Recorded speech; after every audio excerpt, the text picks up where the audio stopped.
Good afternoon, folks. How are you all doing today?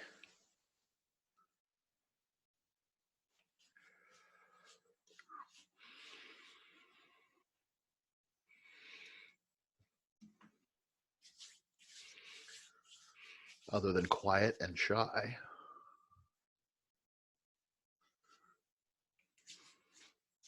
I've been looking for apartments all morning. Oh, that's exhausting. Yeah, it's for Eugene for when I move. Oh, that's got to be hard with everything going on.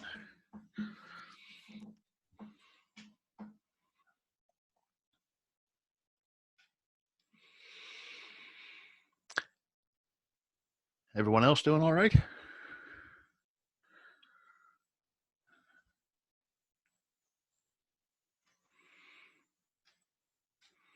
Nick, Martin, Nicholas, Jasmine. Everybody doing okay? Nick, good.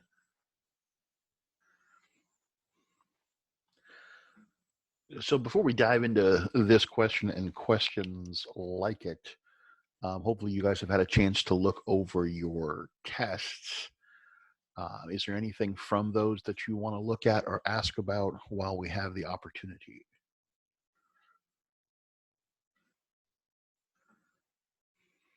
Going once, going twice. Okay. If something does come up from those tests that you want to ask about, do let me know. Um, but let's play with some of the 7172. Hopefully you had a chance to look over 71. 71 is almost entirely review. And its main purpose is kind of to remind us and put in context for us the identities that we have so far. So some of the basic relationships that we want to be making sure that we are familiar with are our reciprocal identities. Those are our secant being equal to 1 over cosine theta, our cosecant of some angle theta being equal to our 1 over sine theta, our cotangent theta being equal to 1 over tangent theta. Now, these also mean by implication that cosine is 1 over secant theta, that sine is 1 over cosecant, and tangent is 1 over cotangent. Those are implications of those reciprocal identities. And we did those really early on as we started talking about our 6 trig functions. Ideally, that's just how we're starting to think about secant, cosecant, and cotangent. A little bit later, we talked about our quotient identities. They were for tangent theta and cotangent theta. So the fact that tangent theta is the ratio between our sine and cosine values, and consequently cotangent is the ratio between our cosine and sine values. Being able to make those switches, switches is very helpful sometimes. Oftentimes we'll have a tangent function and want to mess with it in terms of sine over cosine. Sometimes we'll have ratios between sine and cosines, and it will be simpler for us to have one function instead of two. So replacing them with tangent is handy. We also talked a little bit about our Pythagorean identity.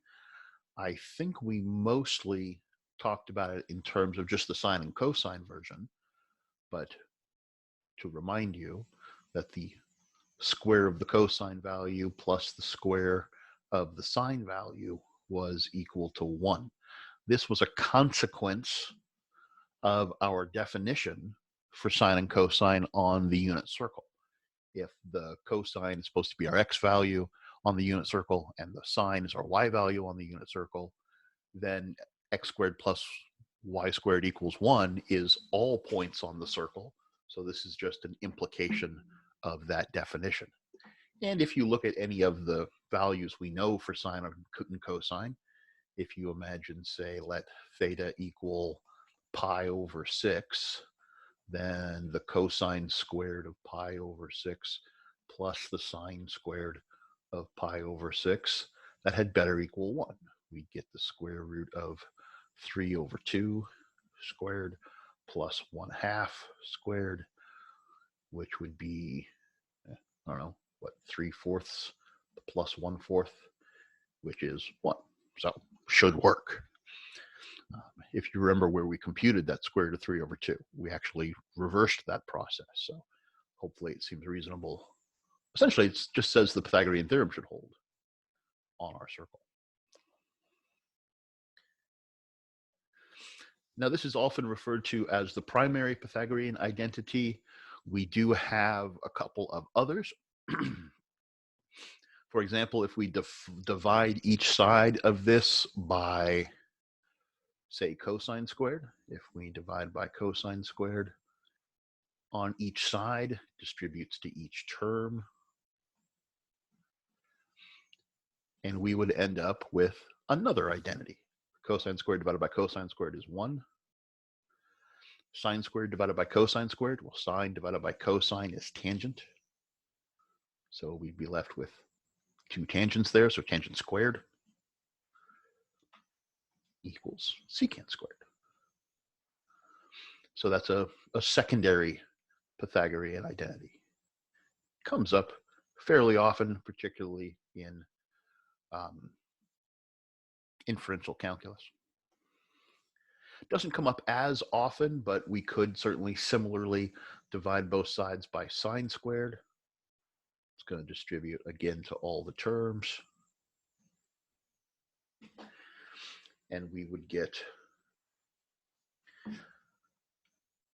cosine over sine is cotangent. Oops, let me get back to is cotangent.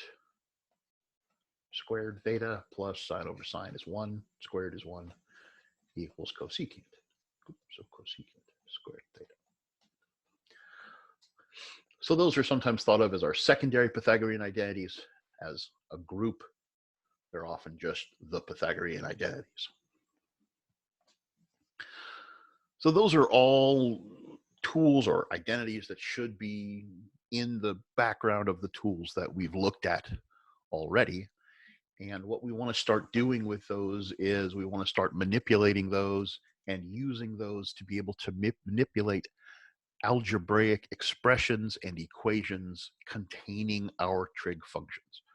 The goal of chapter 7 really entirely is to start having our algebra skills and our trigonometric skills talking to each other, having them work in conjunction. You guys have years of algebra skills built up, lots of training, lots of skills with those, and you've got a familiarity with the trigonometric functions from chapter 6. We want to get those things kind of working together. And just like any time we add a new skill into an old skill, it can throw that old skill off for a while. So you might find yourself doing some things and doing some cancelings and whatnot that you know you can't do or know you shouldn't do. That's a normal part of this process. Be okay with that and let that help you, remember what we can and can't do. Before we do that, though, a real quick note on this Pythagorean identity.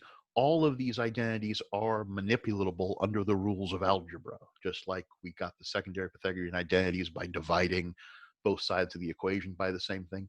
We can manipulate these to make new variations. So, for example, we often see this primary Pythagorean identity written as sine squared theta equals 1 minus cosine squared theta instead, just by subtracting the cosine squared from both sides. Or similarly, the cosine squared theta equaling 1 minus sine squared theta. Those are all the same essential statement, just different versions of it. So we'll often use these to kind of build slight variations for new tools.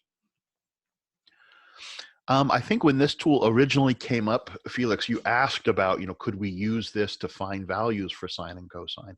And we certainly can. If we know, for example, that the sine of theta is equal to, I don't know, 4/7, and we want to find out what the cosine of theta is, we certainly know that we can, draw the triangles out. We've been doing that for a while, and that's certainly a nice way to go about it. But we also know that the square of the cosine function is equal to 1 minus the sine squared of theta, of our angle. So if we want to solve this, the sine of theta, we're told for this example, is 4/7. We'd have to square that, and that would give us the square of the cosine value. So the cosine squared would be, what, 1 minus 16/49, which is 3/49. Yell at me if I've done something crazy there. So the cosine squared of theta is 33/49. So the cosine of theta would be equal to plus or minus the square root of 33/7. So we could certainly use that to find cosine values if we had sine values, or vice versa. We don't know whether we want the positive or negative version until we know what quadrant we're in, but we still have a value. Now, we could certainly have done that same process with the triangles like we've been doing it. We wouldn't know whether we were in quadrant 1 or 2 here, but that's okay. We would have had a 4 and a 7, a 4 and a 7, and we would have had to have used Pythagorean theorem to find that other side. Well, that's the same thing that's happening down here. We would get the square root of 33, and depending on what quadrant we're in, it would be either the positive or negative, and then the cosine would be that square root of 33 or negative square root of 33 over 7. So it really is exactly the same process. They're both based on the Pythagorean theorem, so it's the same tool.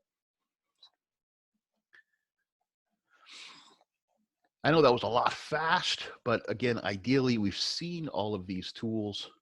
There's really not a lot in this first part of 7.1 at all, really, that we haven't seen before. Even 7.2 is not really new tools. It's just ways of using those old tools to do some fairly cool things.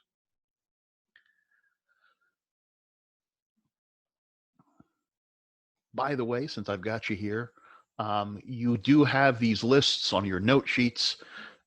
We don't really expect those to necessarily be memorized, but your reciprocal identities by now should be identities that you know. The reciprocal identities should be how you think about secant, cosecant, and cotangent. Hopefully the quotient identities, particularly the one for tangent, is starting to feel fairly natural, that that tangent is sine over cosine, should be a relationship that comes up pretty nice, pretty fast.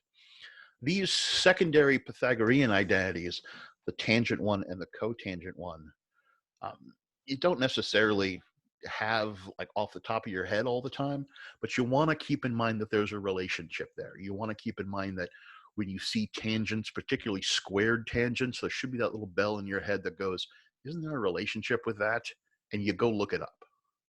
Or cosecant squareds. There's a Pythagorean identity that has cosecant squareds in it. I can't remember the order. I'm going to go look it up. So you want to have at least that level of familiarity with those. The primary Pythagorean identity, the quotient and reciprocal identities we'll use often enough that they generally become fairly natural. You certainly can look them up, but the more fluid you can be with them, the better off you'll be in the long run. All right, so that's my setup for today's discussion. Any questions about all of that? That's a lot of, here's things we sort of know, but questions about that before we look at using it?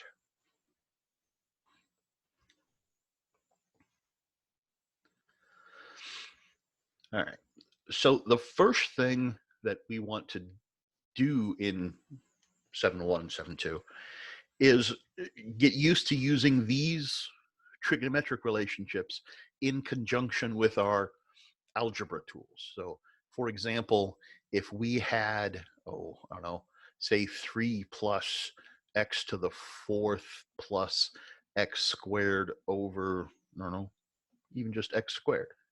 If you were given this statement and somebody asked you to simplify this, you would ideally very, happily, think about dividing that x squared into both of those. You'd get x squared plus 1, have the plus 3, and x squared plus 4, and end up with a nice little statement,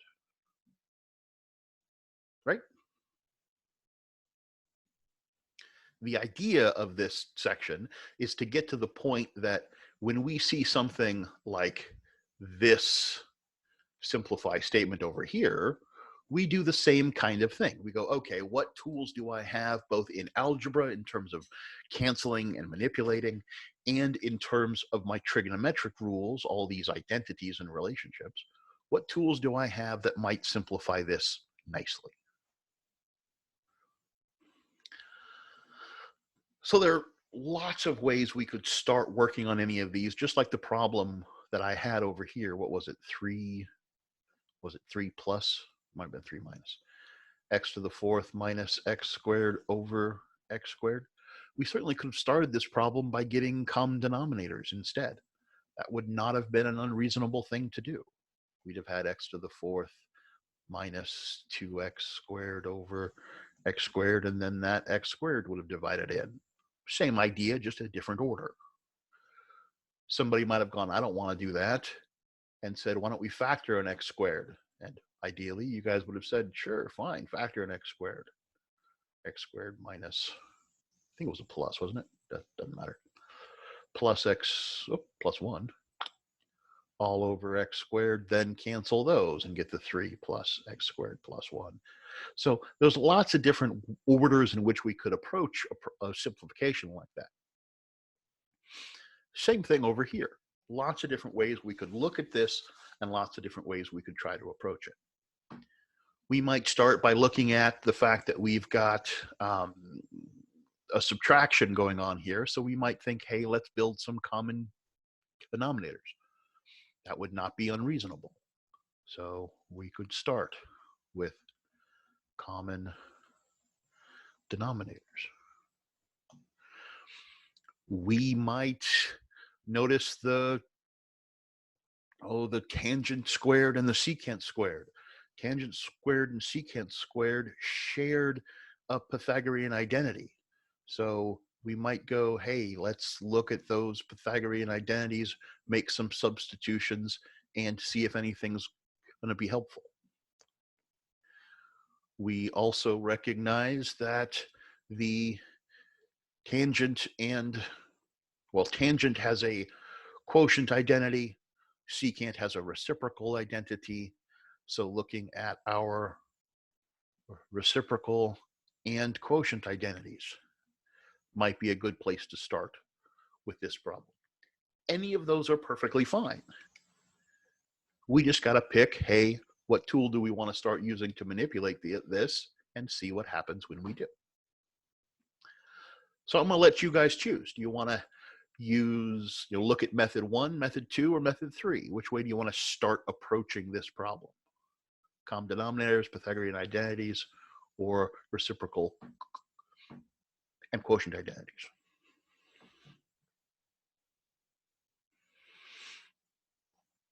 I will tell you I do have one I think is a better answer, one I think is a worse answer.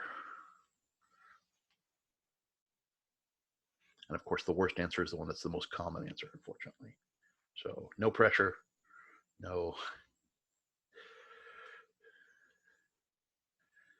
I got a common denominator from Samuel, reciprocals from Felix. So Samuel wants to go that way. There are 7 of you, so that's 2.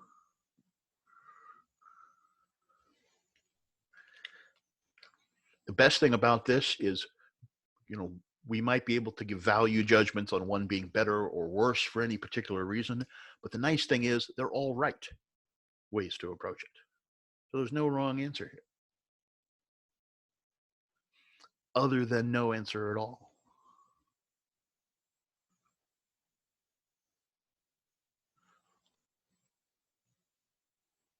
Is one of them just like completely more intuitive than the other? Um, no, I don't think so. Really, the intuitive just comes down to like, what do you see when you look at it? And and the more you look at them, the more you'll see options, and you'll just start going, gravitate towards certain ones. The one that I don't like, I'll tell you which one I don't like when we decide. I mostly don't like because I think it's a bad habit.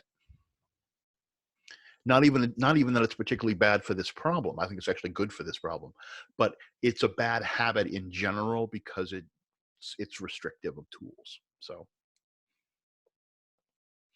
but the nice thing is, again, there's no wrong answer. And one of the things that's important for problems like these, as we look through our problems in 7.2 especially, um, the worst thing that you can do with any of these problems is stare at them. You want to see something that might work and jump in and do it. So the worst possible response is to not do anything at all and just let Felix and Sam talk about what they want to do and have everyone else kind of just, I'm going to let the world happen on its own and not take charge of my life or the problem. Shay is with Felix.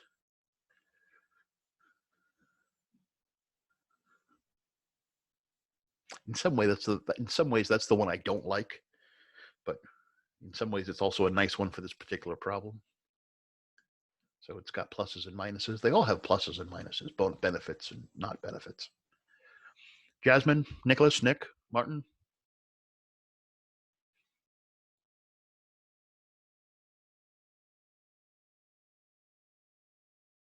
Kid, you can't be wrong. It's impossible. You're good with which one?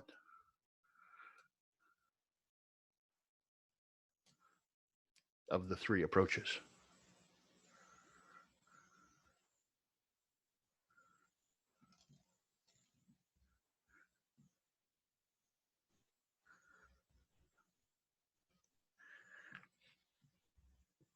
Well, let's start with Felix's. I like that response. Nick just kind of like, hey, nobody picked number 2. Let's have somebody picking all of them. I like the inclusiveness.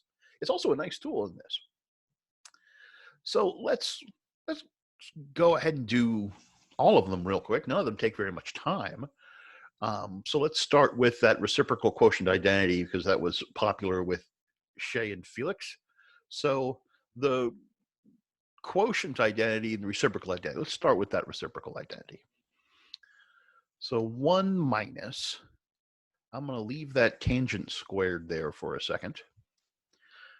Now, we certainly know that tangent is 1 over cotangent. So we could, if we wanted to, turn that tangent into 1 over cotangent. But I like tangents, so I'm going to leave it where it is. We can also turn that secant into 1 over cosine. So if we turned that secant into 1 over cosine squared theta, and then did the whole dividing by fraction thing, so turned it into multiplying by cosine squared theta over 1, we're going to be left with 1 minus the tangent squared theta times cosine squared theta.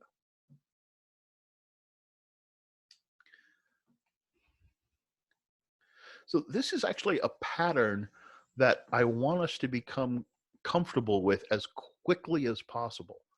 We took this in using Felix's and Shay's reciprocal identity, taking that secant and changing it to a cotangent essentially moves it from the bottom to the top, right?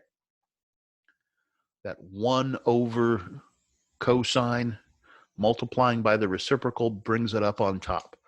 So anytime that happens, anytime we want to move a function from the numerator to the denominator or denominator up to the numerator, it's going to change from its function to its reciprocal. So for example, we could, if we wanted to, do the same thing with the tangent squared.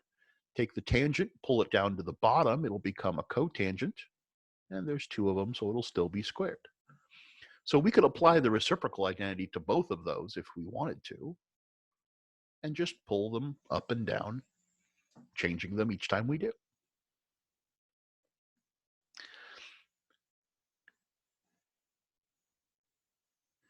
We have turned tangent into cosine. Well, tangent isn't equal to cosine, but what you probably mean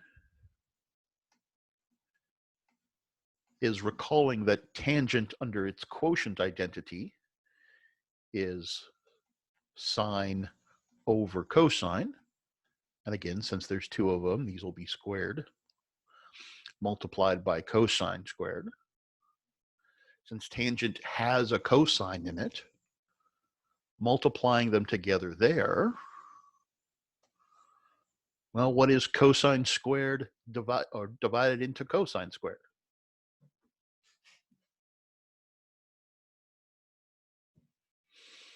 What is cosine squared divided into cosine squared? It's actually an interesting question that most of you will get wrong. What is cosine squared divided by cosine squared?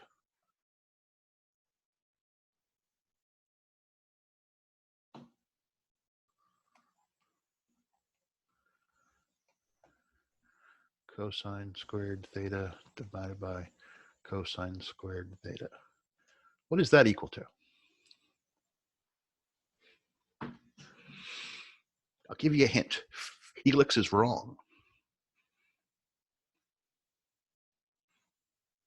Sort of.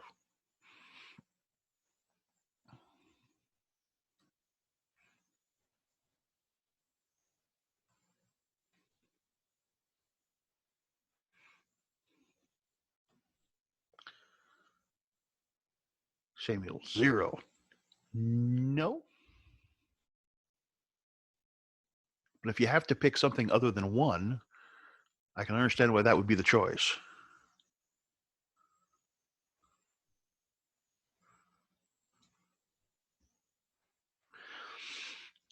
Now, cosine squared theta is certainly equal to cosine squared theta, so this is almost the same question as asking what is b divided by b? What is b divided by b? Same question. What's b divided by b? It's a big calculus question for those of you headed off towards calculus.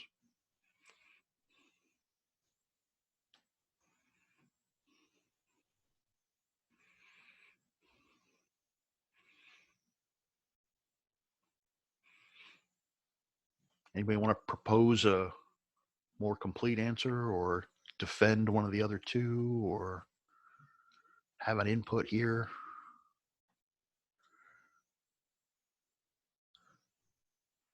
Doesn't it just stay cosine squared theta? Well, cosine squared theta divided by cosine squared theta isn't still equal to cosine squared theta. It would be equal to cosine squared theta over cosine squared theta, but we're still asking what that is. Ah, Felix, yes, unless it's 0. This is equal to 1, sure, when cosine squared theta is not equal to 0. B divided by b is not always equal to 1. It's equal to 1 when b is not equal to 0. But if b is equal to 0, it's not defined. So can we cancel these out and say it's equal to 1? Not without there being a domain restriction of cosine not equaling 0. But remember, tangent already has a domain restriction. Tangent isn't defined at pi over 2. Why isn't tangent defined at pi over 2? Because that's when cosine is 0. So that domain restriction of cosine can't equal 0 is already part of this problem. So yes, we can cancel those out perfectly safely. Always be a little cautious when you want to cancel something that has a variable in it, because you are bringing in domain restrictions when you do.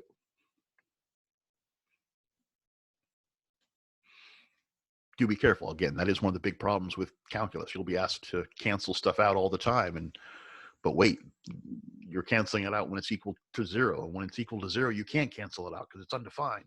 And everything goes wrong. So I want to start getting you thinking that way. But yeah, tangent times cosine is equal to sine. So we end up with sine squared.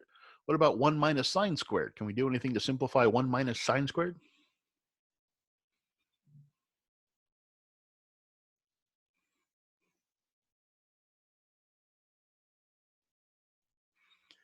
Well, if it was 0, we'd be dividing by 0 anyway. Yeah, and we'd have to say undefined there. So, but we can't say they cancel when you're dividing by 0, because when you cancel them out, you say they're equal to 1. And if they're undefined, they're not equal to 1. So that's why we get holes in functions. But yeah, Shay becomes cosine squared. So that's equal to cosine squared theta. So this whole thing up here, this 1 minus tangent squared theta over secant squared theta, this whole thing is equal to cosine squared theta. These things are interchangeable. And hopefully you can imagine trying to evaluate a function or evaluate something or manipulate something, being able to remove 1 minus tangent squared theta over secant squared theta and just have a cosine squared instead is going to make everything you try to do with it easier. Well, almost everything you try to do with it easier.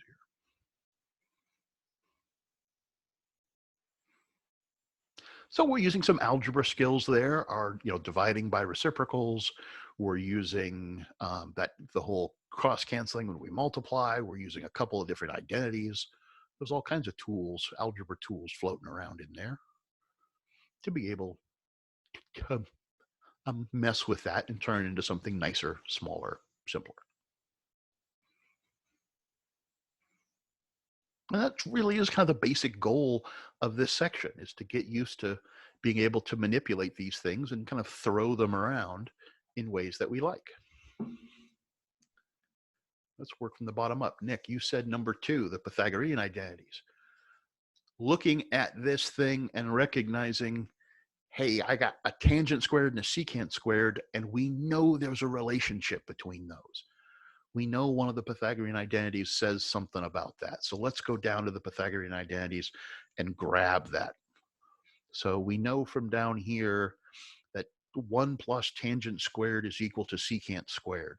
So we can either turn this denominator secant squared into 1 plus tangent squared, or we could turn that numerator of tan squared into tan is secant squared minus 1 by subtracting 1 from both sides of our Pythagorean identity. Either one would technically be fine, but singular denominators are nicer. So I would tend to respond, Nick, to your suggestion by turning that numerator into secant squared theta minus 1 over secant squared theta.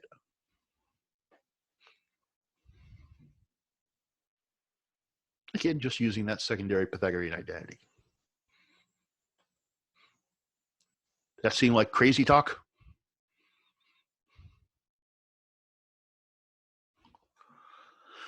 Then, though, we divide that secant squared into both of those terms. It's the advantage of having a single term in that denominator. So minus secant squared divided by secant squared, again, is 1 as long as secant isn't 0, which it can't be because it's a domain restriction of our original problem, minus 1 over secant squared theta. 1 minus 1 plus, when we distribute that, plus 1 over secant squared. Well, reciprocal identity, 1 over secant squared is cosine squared theta. So those undo each other, and we get the same cosine squared theta we got before.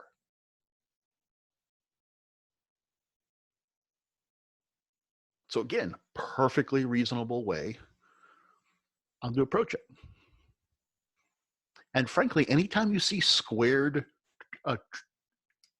trig functions, anytime you see a trig function being squared, you'll want to kind of go, is there a Pythagorean identity here I could use?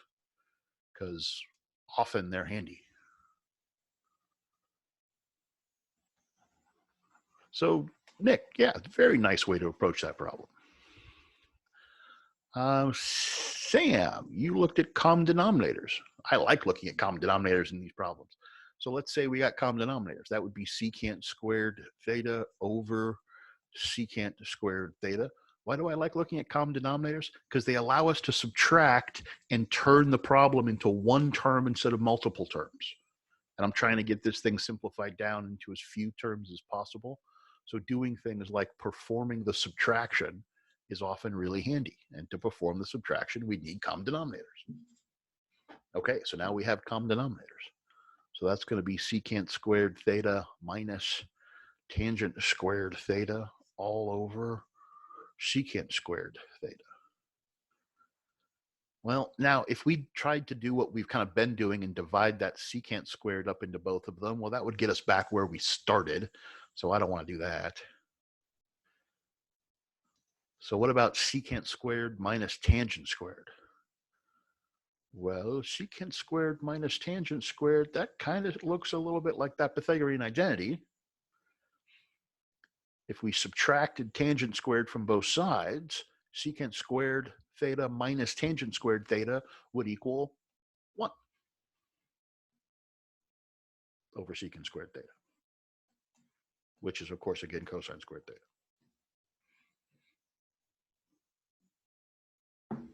So that works too.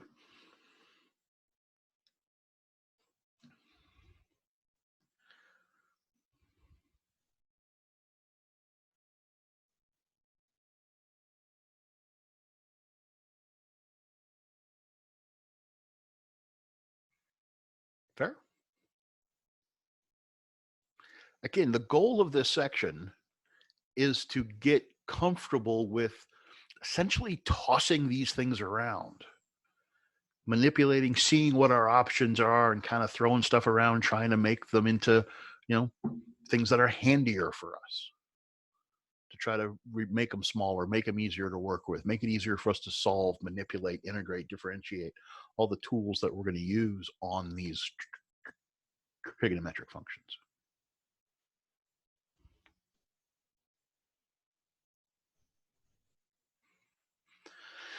I probably, just from a personal perspective, like probably the common denominator approach the best. The Pythagorean identity one's nice.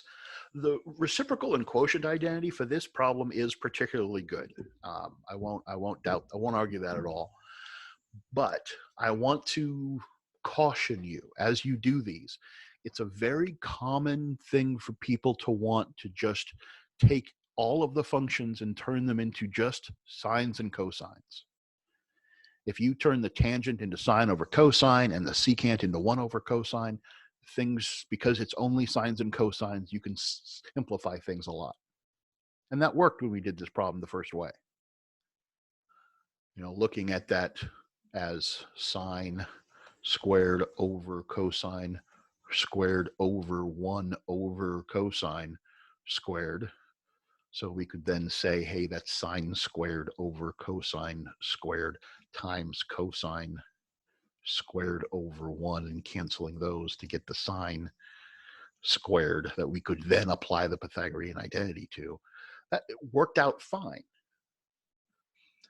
But whenever you do that, whenever your initial response is to turn everything into sine and cosines, you often lose other interactions. Like notice we've lost this secant tangent Pythagorean identity completely because we got rid of the tangents and the secants.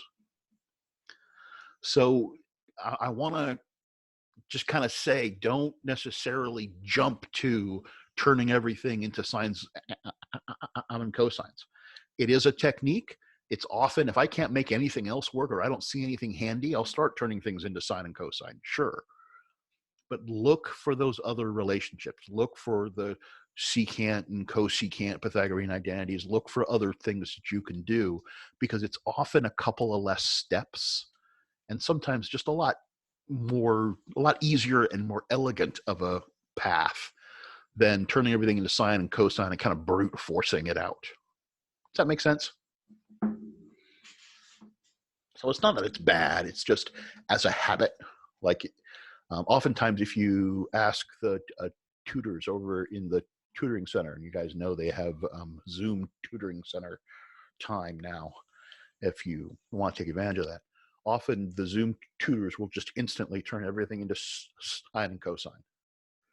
And again, it works, and it often takes a bit longer, but it works, and it's in some ways it takes longer, but it's less demanding on playing with the little relationships. And that's actually one of the things I want you guys to avoid, is just brute forcing it out. I want you guys to look for those other relationships too. Look for the clean, nice way to do it, so we can get used to all these tools. So let me grab another example here. I'm grabbing these examples from 7.2. Oh, that was a nice one. And frankly, a lot of these in 7.2 are not too terribly nasty. So I'm going to mostly be looking at kind of almost kind of bad ones. And your 7.2 homework only has like 5 of these to do. I really want to recommend you guys on that like 3rd, 4th, and 5th one, just do a handful of them.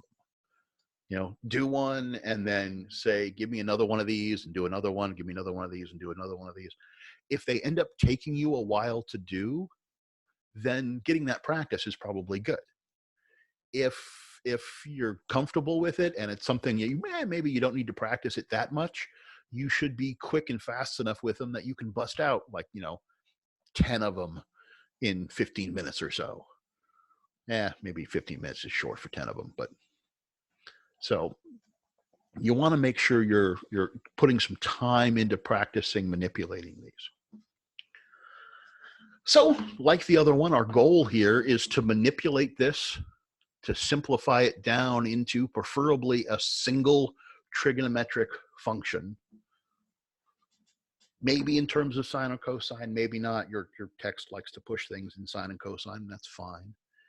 But take the tools that we've been playing with and mess with this and see what happens if you start throwing our tools at it. It's got some similar pieces as the last one.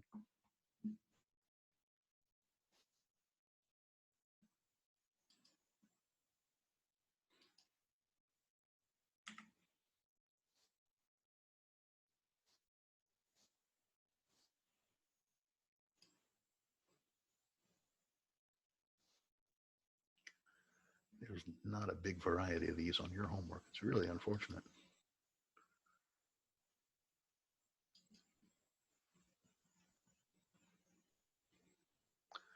That's okay. I can find more.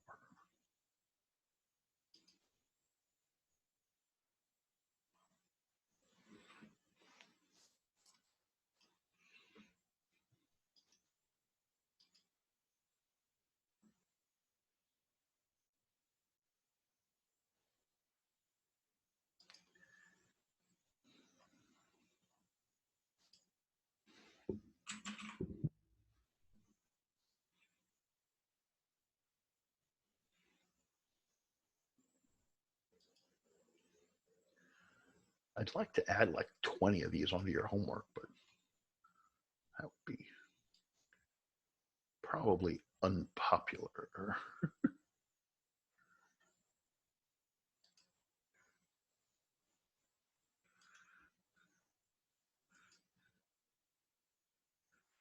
There's just not very many of them in your whole book.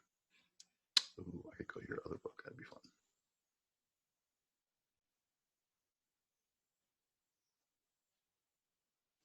Yeah, that's okay.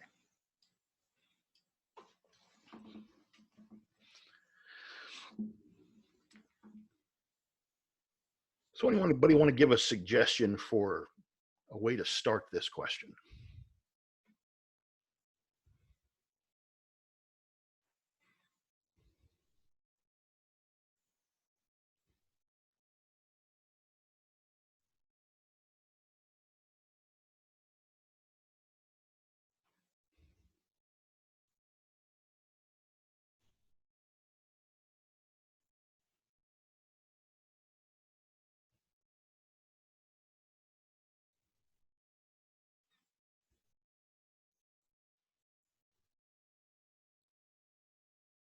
Shay, you went with Pythagorean. Did you do it with the tangent or the secant? I changed the secant. Oh, okay. So you went in and messed with that secant. The squared functions certainly do say, hey, let's look at Pythagorean identities. So you turned the secant into 1 plus tangent squared. But then what? Exactly. Yeah. Now, you might look at that and say, hey, can I cancel those? Not with the pluses there. What if you have 1 plus tangent squared over 1 plus tangent squared? Can you cancel them then? No, even with the funny looking pluses, you can't get. Yeah, no, it's just. And multiple terms in the denominators tend to be like that. Single terms in denominators, they tend to be more helpful. So maybe do that up top instead. That would turn the tangent into the secant squared x in this case. Secant squared x minus 1, right? Over secant squared x minus 1. So that's that tangent squared becoming secant squared x minus 1 again.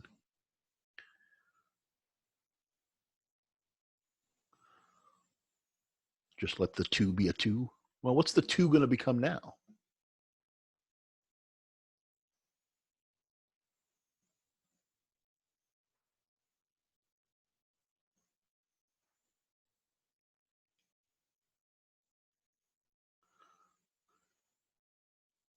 Yeah.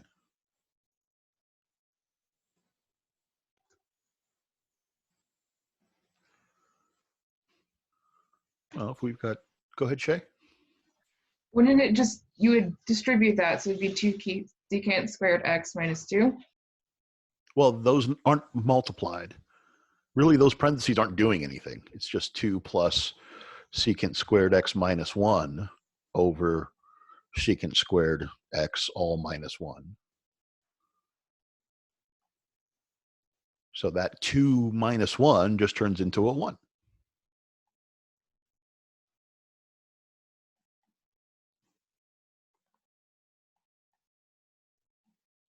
It's really the same thing as if we had, say, 2 plus u minus 1 over u. That 2 and that 1 are like terms, right? It just looks weird when we have the secant flying around there. Okay, so that maybe pulled together a little bit, maybe not. What do you want to do now?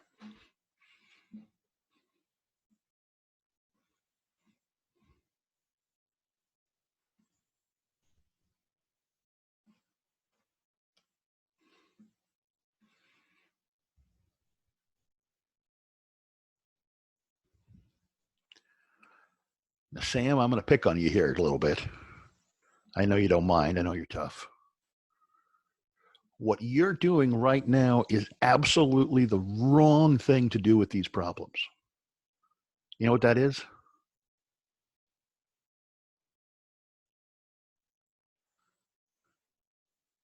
You're staring at it. I promise you, these problems do not get better when you stare at them. You want to go always, what can I do? And then do it and see what happens. You're trying to juggle, essentially. You want to be able to throw these things around and juggle them. Staring at the balls on the table, you don't get better at juggling. You see that secant and the other secant? Make the numbers afraid. Yeah, make them afraid of you. You're in charge. You see that secant squared over secant squared? You know you want to cancel them, but you know you can't quite cancel them, right? But what could we do with that secant if we had, say, 1 plus u squared over u squared? We could certainly divide that u up into both of those, right? Well, we can do the same thing with that secant. Is that the right thing to do? Never ask if it's the right thing to do. Ask, can I do it? Yeah. So do it and see what happens. If it's helpful, great. If it's not helpful, fine. You've gotten used to juggling these things around. If you stare at these and wait to see what the right set of steps are, you won't get anywhere. Does that make sense? This is all about manipulating. It's all about playing with these.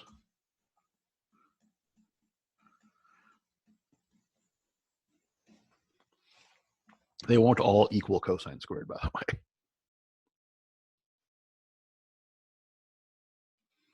So like Felix is saying up there, make them afraid, own them. They're yours, manipulate them the way you want to manipulate them, as long as it is legal.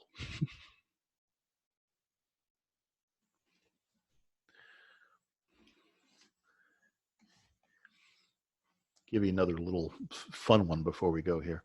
What about cosine of x over tangent of negative x?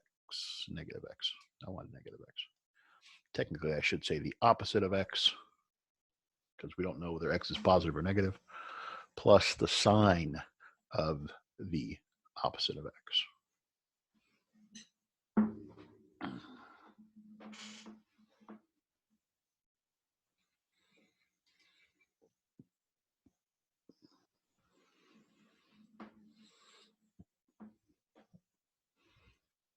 What do you not like about this problem?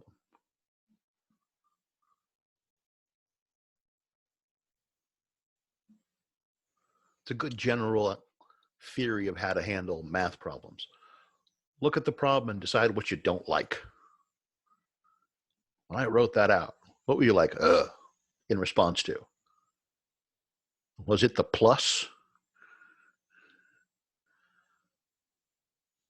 Yeah, it's that negative, that opposite, right? It would really be nice if that opposite wasn't there. Okay, if you find something that you don't like, get rid of it. Life is that way. You got toxic people in your life, get rid of them. You don't like having that negative there? Okay. I don't like having that negative there either.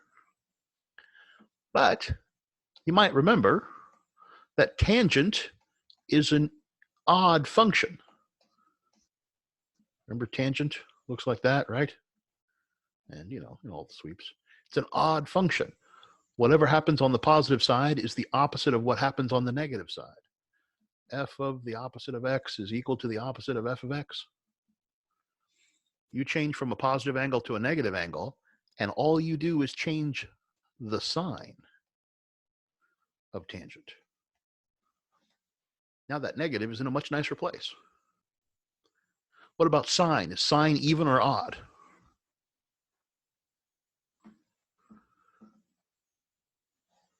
When you go from the positives to the negatives, does the sign change or stay the same? Well, on this side, it's positive. On that side, it's negative. On this side, where it's negative, on that side, it's positive. So it's also an odd function. So the sine of the opposite of x is minus the sine of x. Heck, this problem could have had a negative up there if we wanted it to. Cosine is an even function. Everything on the positive side is exactly the same mirror on the negative side. So that negative would have just disappeared. If you ever wondered why our graphing never had a negative lead coefficient, this is why. If there's a negative lead coefficient inside those parentheses, you strip it out, throw it outside. Never has to be there. Okay, so the part you liked about this problem the least is gone. Now what?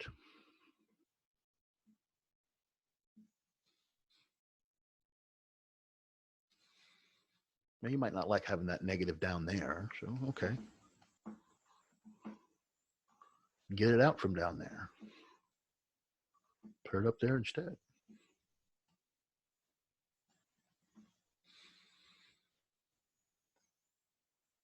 Okay, we still have two terms here, so we could get common denominators if you wanted to, or we could start turning that tangent into sines over cosines and see if anything nice happens.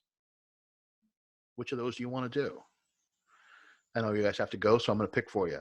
Let's turn that tangent into sine over cosine. I know I said that's not a great habit, but everything else is almost sine over cosine as it is anyway. So it'll be sine x over cosine x minus sine x. Oop, oh, that happened fast, sorry.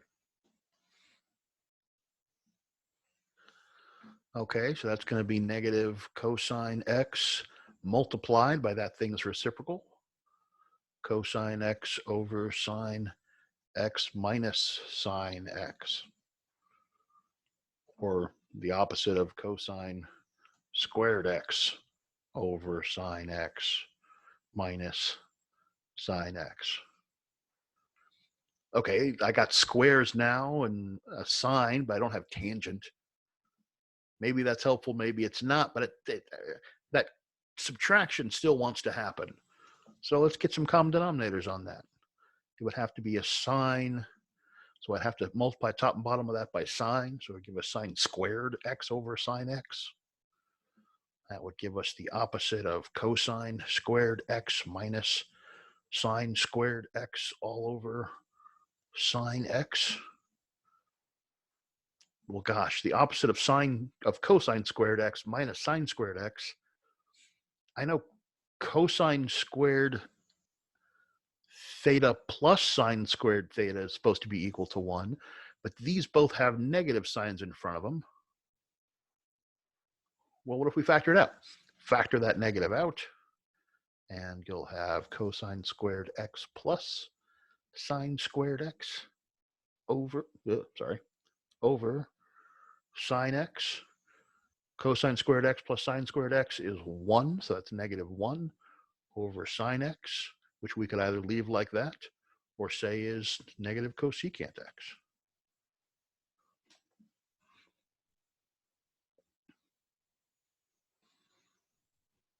It is not easy to do all that until you manipulate these and play with these and juggle with these enough that you see all these little options. And that takes practice, it takes exposure. So I really do want you to dive into these. Again, it's only 5 problems on the homework. Do them, have it give you, another ones, do them. Go to your textbook. Your textbook is filled with them, and just practice these little manipulations. The better you can get at seeing your options, so you can progress through the problem in whatever more natural way that you see and feel, the better, faster, more comfortable you're going to be with this. Watching me do it is only so helpful. You probably notice when I do it, it looks like I'm just throwing these things around like candy, right? That's not because I know anything about these that you guys don't. There's nothing I know about these that I haven't told you yet for doing this. It just takes practice and playing with. You believe that? Yes, Matt, we totally believe that. Thank you for the advice. We'll take it. Good. Have a wonderful day. Yeah, any questions, anything you need, send me a message, let me know.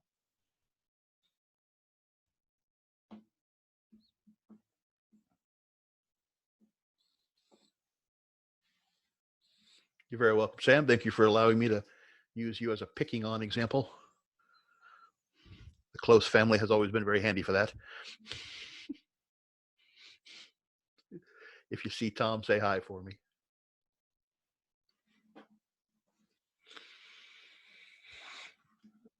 Andrea, you kind of slipped in there. Is there anything you need? Anything you're looking for? I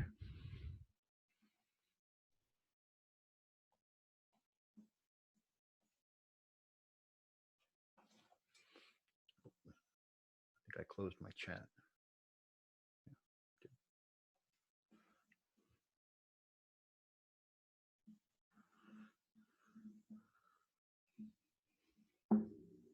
So, Andrea, anything kind of slipped in there? Is there anything you're looking for?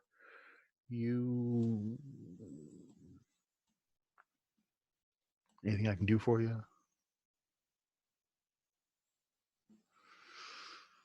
Did you find those recordings for all the meetings?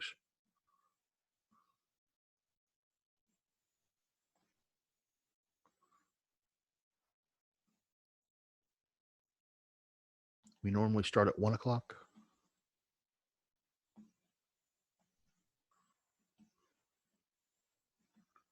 Oh, your audio is not connected yet. Okay.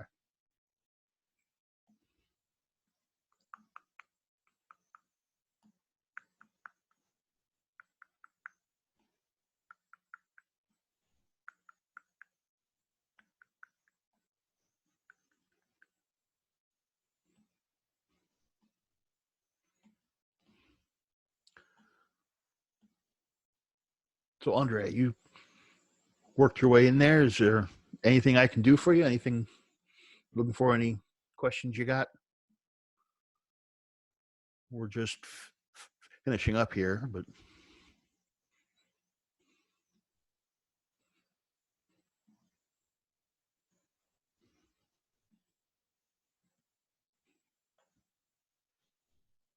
your mic is on mute if you're trying to talk.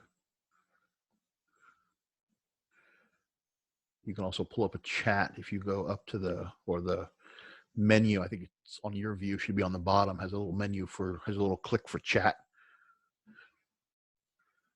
So either, I don't know if you can even hear me.